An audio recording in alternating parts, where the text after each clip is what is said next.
My addiction, it ripped everything away from my life. It doesn't matter how much money you have or whether you're the athlete or the valedictorian of your school. If you play with fire, that you will eventually get burned. There is no exemptions to drug addiction.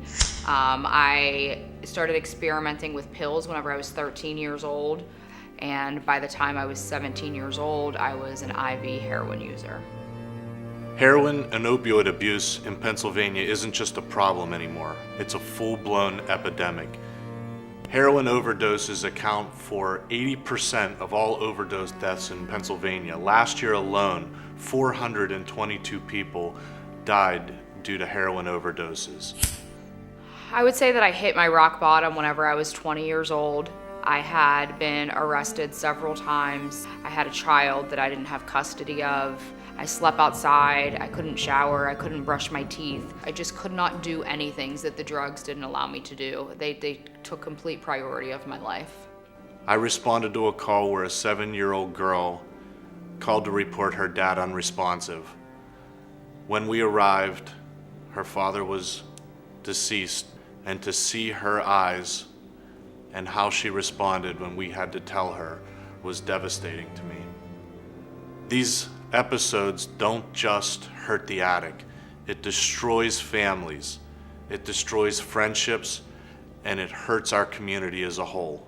The addiction would tear at the fabric of our family because you never knew when the next time bomb would go off.